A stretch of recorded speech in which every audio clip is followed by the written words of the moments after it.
ఇప్పుడే జీ5 app download చేయండి. చూడండి మీ ఫేవరెట్ టీవీ షోస్ ఎప్పుడైనా ఎక్కడైనా. నాకు ఈ పెళ్లి ఇష్టం లేదు నాన్న.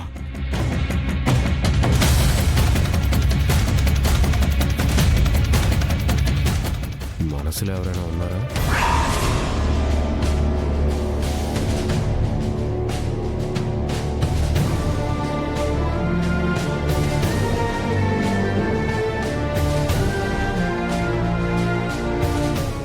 ఎవరూ లేరు. మరి సంబంధం ఖాయం చేసేస్తాను.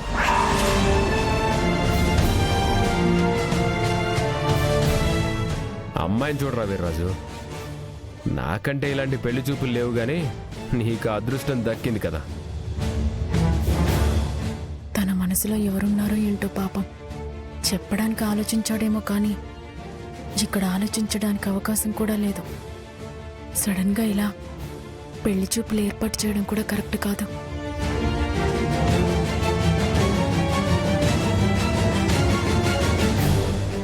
ఏమంటున్నారు? శ్రీవల్లి గారి మనసులో అతనున్నాడు. ఇప్పుడు తనను బలవంతంగా పెళ్లి చేసుకున్నా మా కాపురం అయితే నిలబడదు కదా.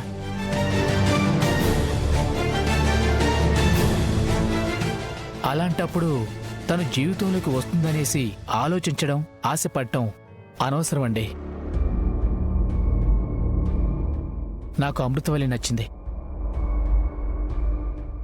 మీకు అభ్యంతరం లేకపోతే తనను నేను పెళ్లి చేసుకుంటాను. రే, మనం చూసేదొకరిని, నువ్వు చేసుకోబోయేది ఇంకొకరినా? అమ్మా, అబ్బాయికి నచ్చడం ముఖ్యం. గంగ మొదటి చెల్లిని చేసుకోవడానికి వచ్చాడు. కాకపోతే రెండో చెల్లి కూడా పెళ్లిడికొచ్చింది కాబట్టి తన్ని చేసుకున్నా కూడా ఈ ఇంటితో సంబంధం కుదుర్చుకున్న వాళ్ళవుతారు. పైగా మంచివాళ్ళని ముందే చెప్తున్నాను కదా. ఎందుకైనా మంచిది. తన మనసులో ఎవరైనా ఉన్నారో అది కూడా అడక్కపోయారా?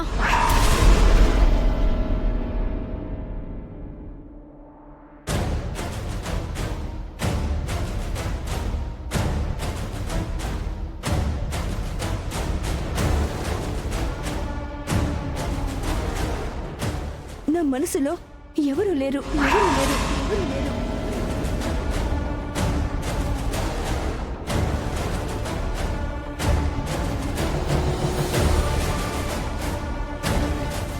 అమృత, నా మనసులో ఎవరు లేరు. అయితే నువ్వు ఈ పెళ్లికి సిద్ధమే కదమ్మా?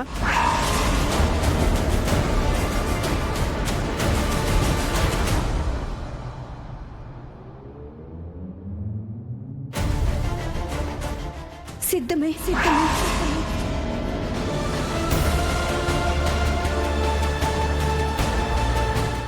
అమృత, ఇలా రా.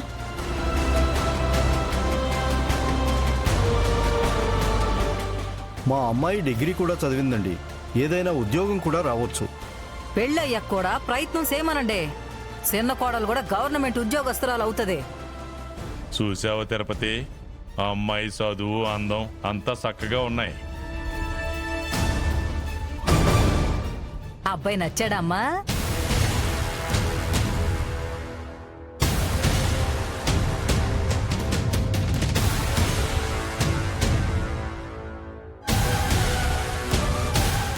ఆ అబ్బాయికి మా అమ్మాయి కూడా నచ్చిందో లేదో తెలుసుకోండి. ఆడెప్పుడూ అన్నిటికీ తల ఊపేశాడు.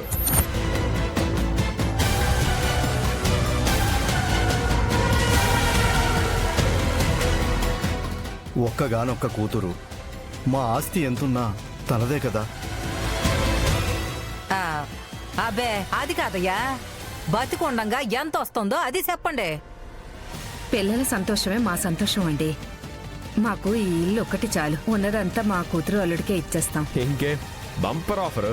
వీర్రాజు, నువ్వు నక్కం తొక్కుచుండవురా. నువ్వు ఏ ఉద్యోగం చేయాల్సిన అవసరం లేదు. పిల్లనిచ్చిన మావని చూసుకుంటే చాలు. ఇంతకన్నా గొప్ప ఆఫరు ప్రపంచంలో ఎక్కడా ఉండదు. ఒక్కగానొక్క కూతురు అన్నప్పుడు ఆస్తిపాస్తులన్నీ వాడికే వస్తాయి. మా వాడు కోటీశ్వరుడైపోతాడు. డబ్బులు కాదు కావాల్సింది, వీర్రాజుకి ఇష్టం ఉందో లేదో అది చూడండి.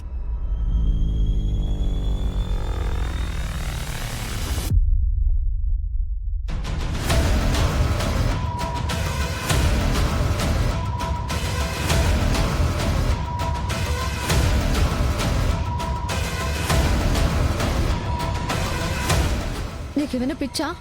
లేదు దినా, వీర్రాజుబాబుని నేను ప్రేమించాను, తను కూడా నన్ను ప్రేమించాడు. కానీ శ్రీవల్లక్క కోసం వెంకటపతి రాజు గారు ఇక్కడికొచ్చి తను లేకపోతే నేను బ్రతకలేను అన్నట్టుగా చెప్పారు. అలా మీ అన్నయ్య ఎందుకు చెప్పలేకపోయాడు? వేరే ఊరికి ఇంకో అమ్మాయిని చూడడానికి వెళ్ళాడు. ఇంకలాంటి వాడి గురించి నేను ఆలోచించలేను. ఈ సంబంధం ఒప్పుకొని ఎంత వీలైతే అంత మా అన్నయ్య గుండెల మీద భారం తగ్గించాలనుకుంటున్నాను. మా అక్కకి ఈ రోజు కాకపోతే రేపైనా వెంకటపతి రాజు గారితో పెళ్లి జరుగుతుంది. తర్వాత ఈ సంబంధం ఎలాగో మా అన్నయ్యకి ఇష్టం. అందుకే కష్టమైన ఒప్పుకుంటున్నాను. శ్రీవల్లి యొక్క మనసులో కూడా వెంకటపతి రాజు గారు ఉన్నారు.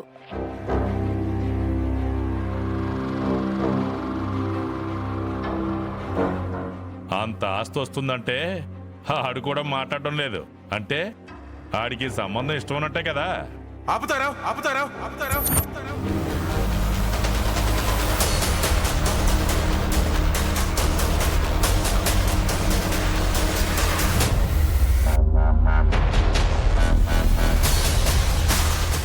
రే వీర్రాజు, ఏమై ఉండదు? నాకు ఈ పెళ్లి ఇష్టం లేదు, పెళ్లి ఇష్టం లేదు, పెళ్లి ఇష్టం లేదు.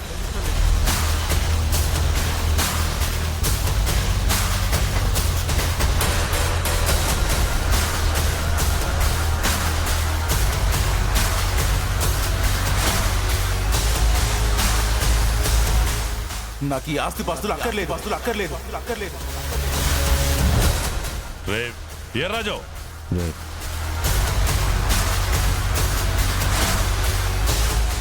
నీ మనసులో వీర్రాజన్నే ఉన్నాడు. లేడు. దయచేసి ఎవరికి చెప్పొద్దదినా. చెప్పావంటే నేను చచ్చినంత ఒట్టే, చచ్చినంత ఒట్టే, చచ్చినంత ఒట్టే. బాబు, మీ ఆవిడ మీ చెల్లెల్ని తీసుకెళ్ళింది. తన ఇష్టాన్ని కాదంటుందా? ఏదైనా అభ్యంతరం చెప్తుందా? ఏదో ఒకటి చెప్తే మేము ఇక్కడి నుంచి వెళ్ళిపోతాం కదా. శివ, రా.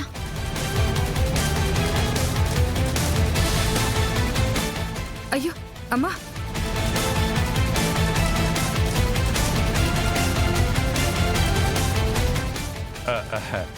మీరేం కంగారు పడకండి, వాడికి నేను సర్ది చెప్తాను. అతను అలా వెళ్ళిపోయిన తర్వాత ఇంకేం చెప్తారండి? అబ్బాయికి ఇష్టం లేనప్పుడు బలవంతంగా ఎందుకు చేస్తారండి? అబ్బాయి అభిప్రాయం అడగకుండా ఇలా ఇంటికొచ్చేసి ఆస్తుల గురించి మాట్లాడడం కరెక్ట్ కాదండి.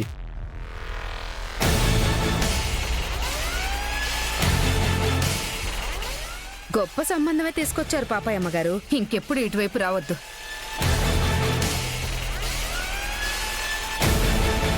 జీ5 యాప్ డౌన్లోడ్ చేసి అన్ని ఎపిసోడ్స్ పూర్తి ఉచితంగా చూడండి.